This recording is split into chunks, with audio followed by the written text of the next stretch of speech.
Alright, hello everyone, it's Mystic Juicer back with some more Yomi action, and we've got Ginorm versus Nopethebard in losers finals in Couterpick Cake. So Ginorm has selected to apply a 10 health penalty to Rook, and Nopethebard has selected to pick Rook. So we are going to see a 90 hit point Rook versus a 90 hit point Midori. Yeah, I don't know if it's a 10 health penalty that is the difference between this matchup, but I think general consensus is the grapplers kind of have a triangle or a circle going, or a triangle going, where Midori beats Troc, Troc beats Rook, Rook beats Midori.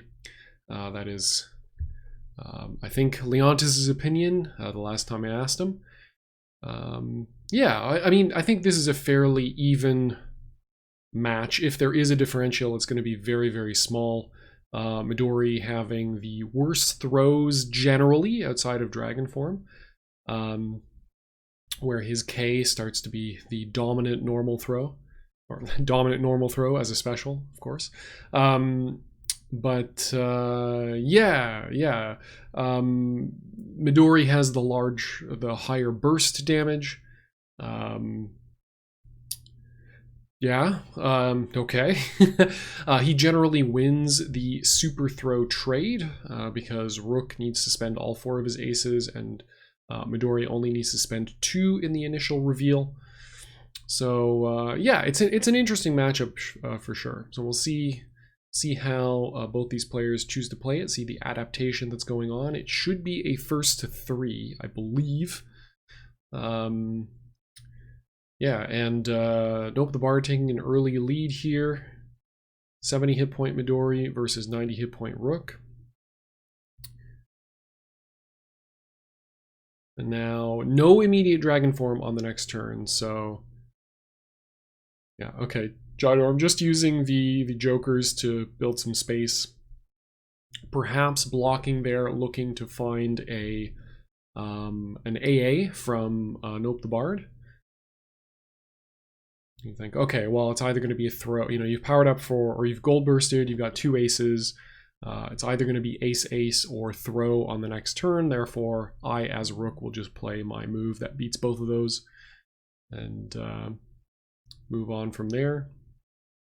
Okay, Nopethebard responding with his own double ace play, saying, you're going to push buttons now, therefore I will go ahead and punish that.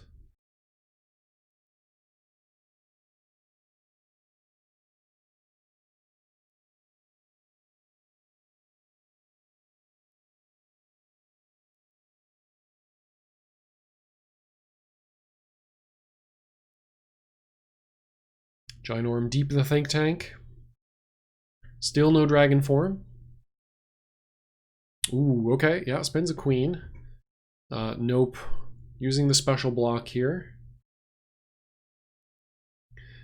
Doesn't connect with the 5. That would have been a nice 10 damage, but will get a mix-up opportunity here.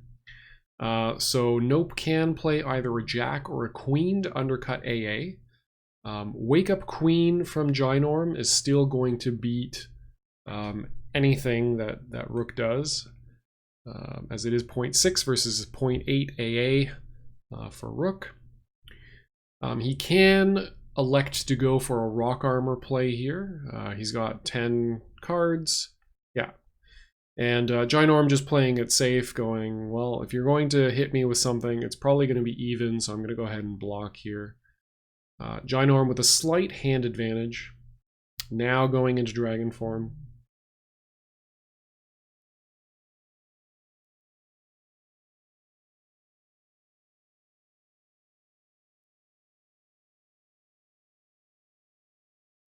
There's the second Joker. Wow.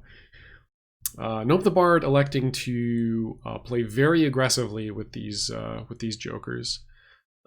Rather than hedge against the possibility of final Dragon Buster.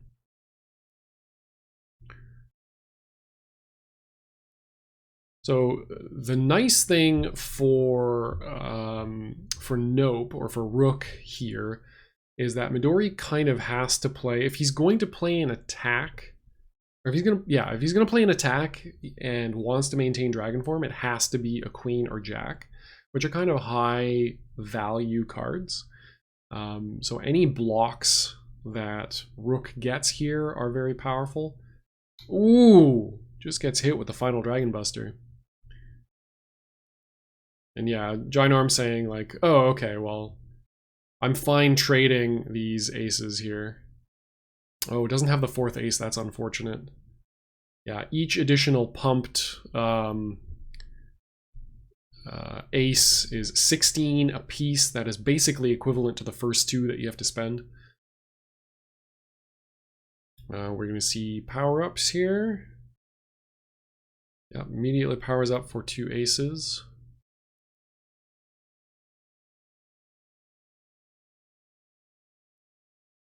And yeah, Ginorm can just threaten to just play the aces again, ace throws, and force Nope to play an attack of some kind.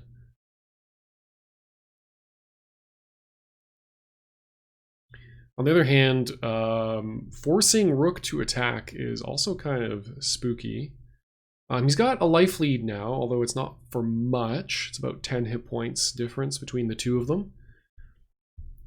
So yeah, a jack into AA, that's going to be 29 damage. Rook is going to, if he wants to remove dragon form, has to follow up with a throw side of queen, so it can only deal 10 here. Or can choose to, yeah, so we're going to see the rock armor, of course. Yeah, chooses not to combo, takes the 20 damage, removes dragon form. At this point, Ginorm's probably spent all of the dragon form cards that he has.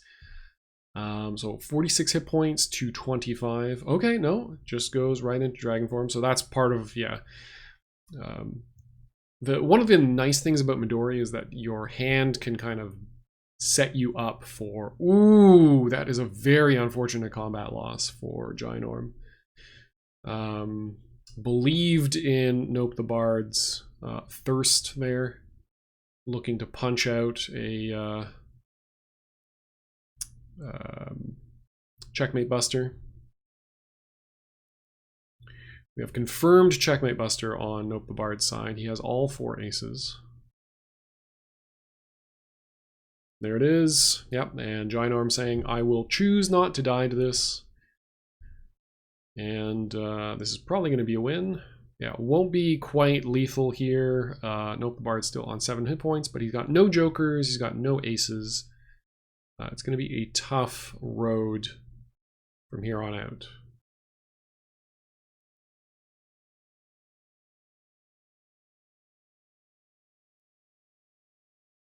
Yeah, feigning the 10, and then Ginorm saying, well, if you 10 attack me, then you're a god. Just going to go ahead and kill here.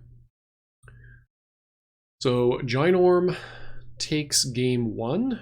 Nopethebard will get an opportunity to assign the health penalties, and then Ginorm will select the matchup, assign the matchup he wishes to play.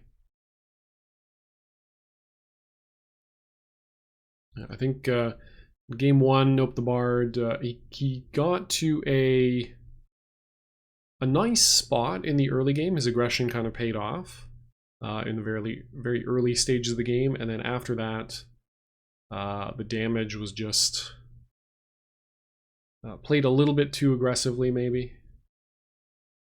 I mean, yeah, it's always hard to say. Like if you miss Checkmate Buster there, you probably lose the game. If you hit it, you win. So, you know, you've got to go for it some amount of the time.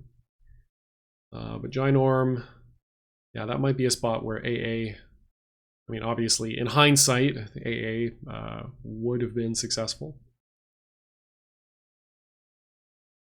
But I think that first turn with a life lead like that, where you're relatively in control of the game, it takes a really brave person to play something that loses to Checkmate Buster.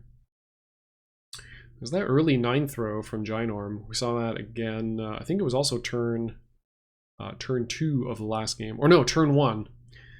Yeah, yeah, yeah. Leontis's favorite move, a 9 throw. He just He 9 throws as Midori. You don't do that. You just don't do that. Well, 9 throw into Jack Jack for 24. A very nice amount of damage. Nice block by Nope. This is looking very sketchy for Ginorm now. 1 Joker already gone. 6 card hand versus 10 card hand. Ooh, insert AJ losing his shit here. Yeah, pretty much. It was an interior losing my shit.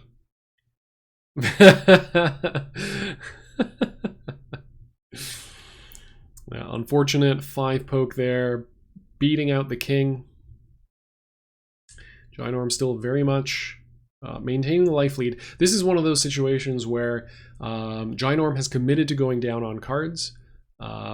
You've kind of got to ride the rails now as Ginorm's opponent of, you know, do you play more value style? Do you still, you know, stick to your, you know, I'm going to block up, I'm going to play slow guns, or do you go in? And Nopethebard nicely threading the needle there, getting the 6th throw. 6th throw losing to anything if Midori chose to play a hey, shoutouts to What Even Is a Yomi. A classic. Nopethebard setting up AA here. I think as Nopethebard, I hesitate to. Oh, okay, yeah. Looking to block out a queen there, wake up queen to play completely safe to the known AA and the potential checkmate buster. If I'm Ginorm, I am pushing a red button here,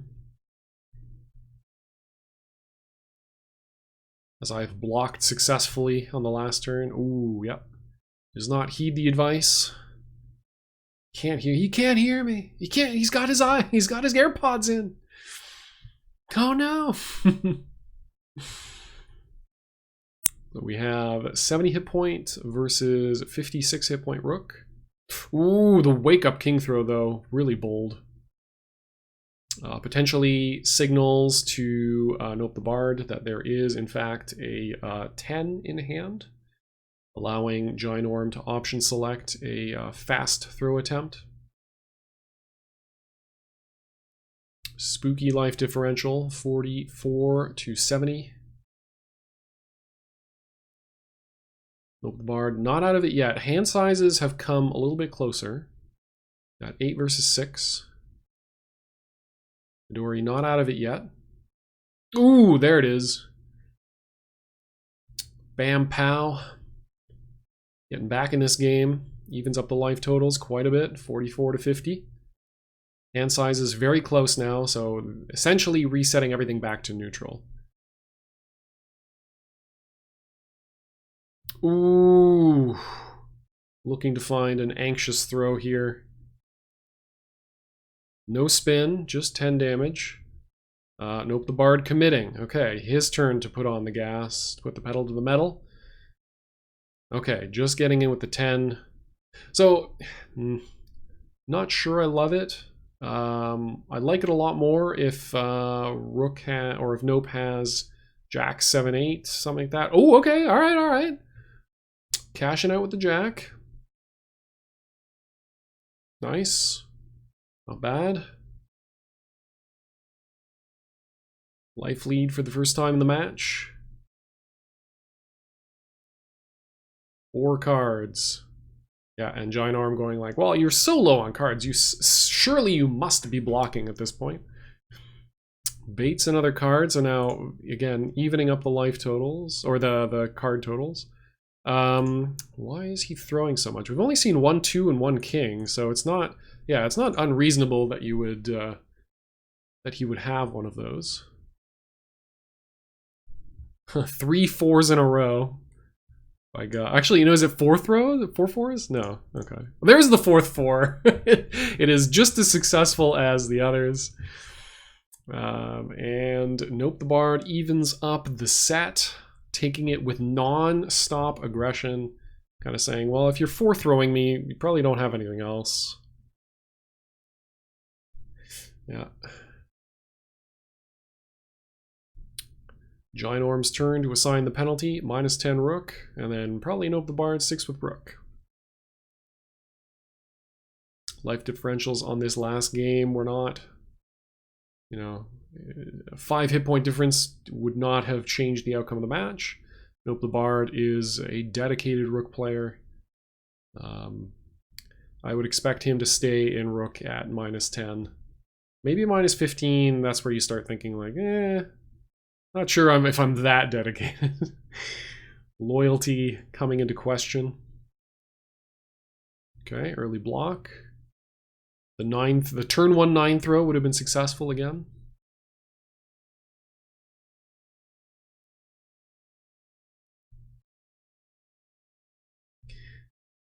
I love to watch grappler matchups because, yeah, you get. I mean, every hit is very big, very card efficient, of course, but like it can be very unsettling to play as a grappler against another grappler where your throws are not uncontested. Granted, Rook's throws are, you know, he's got practically 3 dominant. It's like Midori's Dragon King. But then you've got 3 ranks of throw for Rook. And now Nopethebard going into Block City, and that not paying off. Ginorm throwing into the threat of that single A power-up. First knockdown turn in a while. Okay, wake up Jack. Nice cross-up defense from Nope. Yeah, just lets it sit there. Wants to maintain hand size. Nope probably doesn't have a great hand, I would expect, from that reaction. Yeah. Seems to be, and it looks like Ginorm has sniffed it out because he's getting much more aggressive. The cross-up 5 attempt there is pretty aggressive play. Yeah, goes for the 6 cross-up. Nopethebard still has jacks in hand. Okay, chooses to commit. But now he pretty much confirms that he's got kind of an awkward hand size. 7 cards to 6. Very close to neutral. Nice.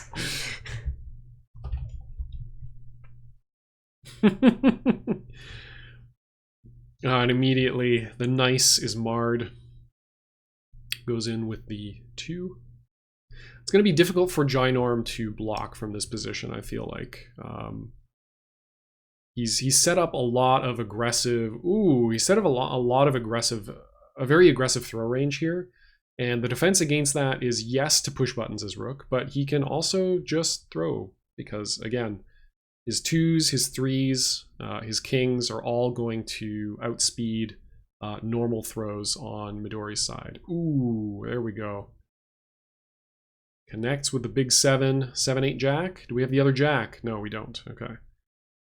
Still 23 damage, not bad at all. Rook at 39 versus 52. Hand sizes now shifting. Ooh, do we have the 10? We've got the 10. Ladies and gentlemen, we got it. 7-8 jack should get an ace. Stop it. 22 hit points, 30 hit point differential. Second confirmed. Yeah, Carol had with the I choose not to engage with your shenanigans. 2 known aces. Ooh, yeah. Nopethebard not yet buttering up Ginorm sufficiently for the ooh, and that's just lethal, huh? Yup, so that is game 2. I think this is the first of 3, so I think that sets Midori to, or Ginorm to set point.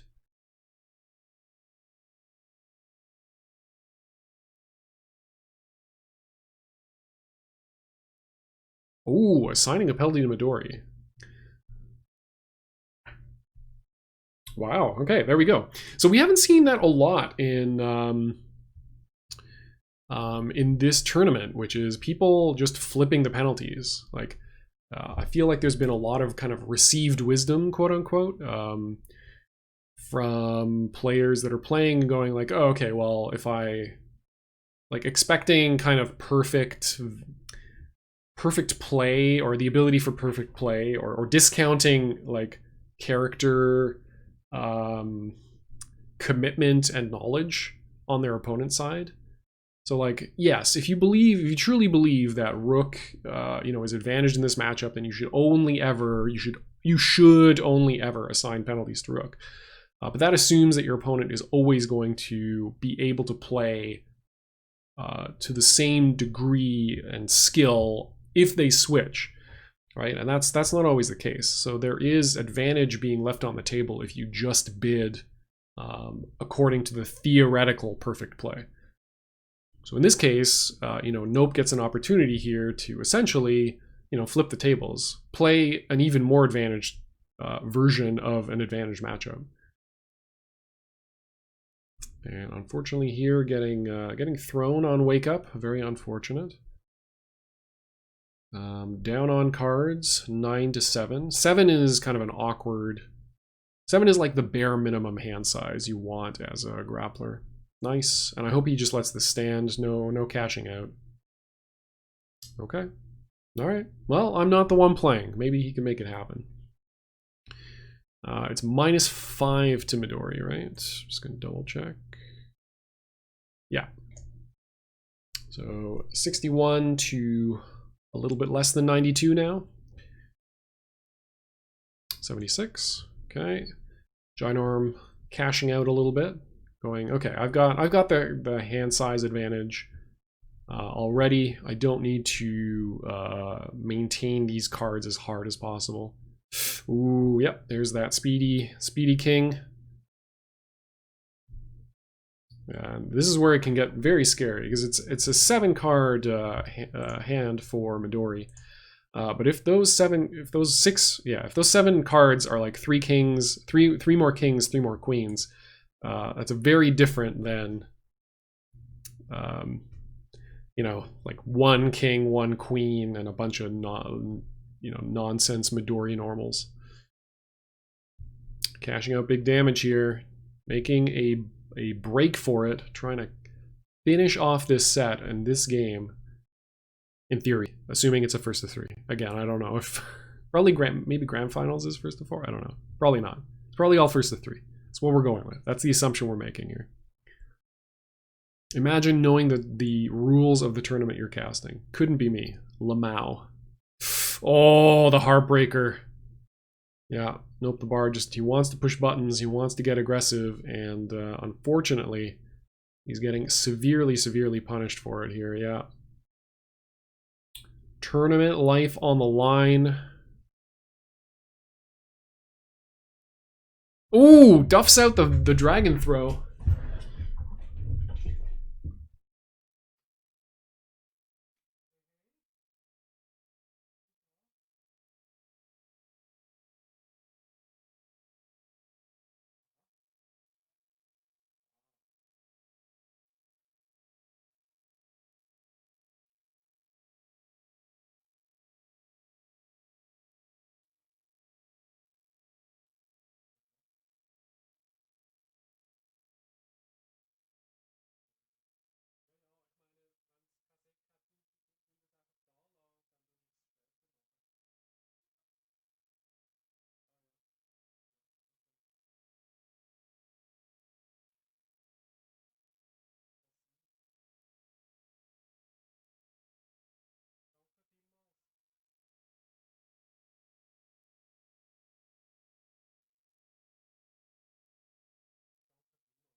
Evens it up. 23 to 18. Oof! 3 hit points remaining for Ginorm. Nopethebard about to run this game all the way back. If there's no queen on this side, and there's AA on this side, oh! Yeah, this might have been a thought to checkmate there. Oh my goodness. Wow, wow, wow, wow, wow. I really thought Ginorm just had it right there. That's crazy. Kudos to Nopethebard, keeping his head in the game. Winning every single combat. Yeah, Ginorm perhaps thinking like, maybe... Okay, and chooses to stay with Rook. So this is set point, I believe. Again, who knows? There's a lot I don't know about this tournament. Winner of this will go on to Grand Finals, where I don't know who's waiting in Grand Finals. Actually, let me check. Who is waiting in Grand Finals? Might be Carolad, actually, now that I think about it. It is Carolad. Carolad waiting in Grand Finals. In the chat as well, getting as much technology as he can possibly get.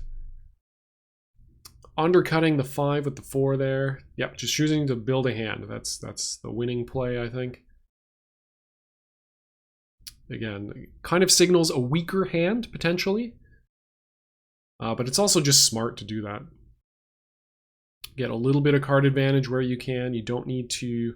Like 10 hit points now versus being able to threaten more damage later.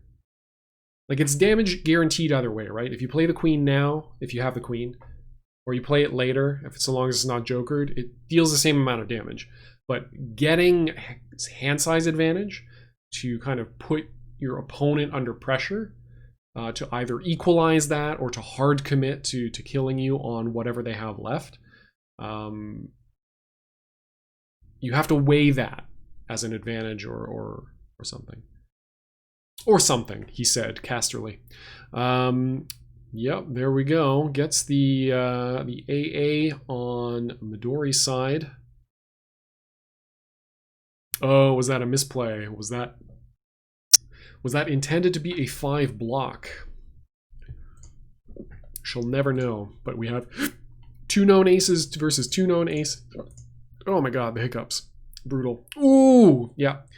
Nopethebard finally going, no. Continuing to push buttons. Continuing to push buttons. Removes Dragon Form. Huge advantage time right now.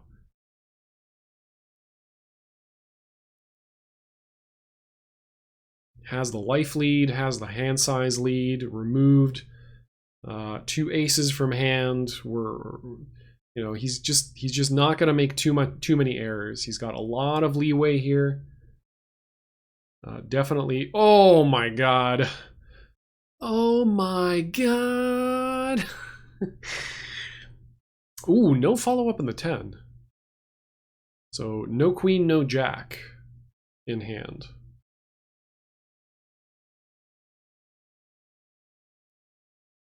He does have AA though, so it's not as free for, like, if known aces were not in Nopethebard's hand, or if Ginorm knew that no aces were in hand, he could safely play like 4s and 5s, right? You're very unlikely to get out footsied there. You've only really got to worry about rook's 4 undercutting your 4, or a king beating your 4. So there's a lot of safe plays from that position. Not so much the position that we're in right now. Although while I was talking, Ginorm equalized the hand sizes.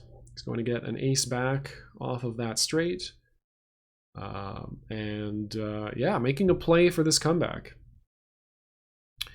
37 hit points to 69. Nice.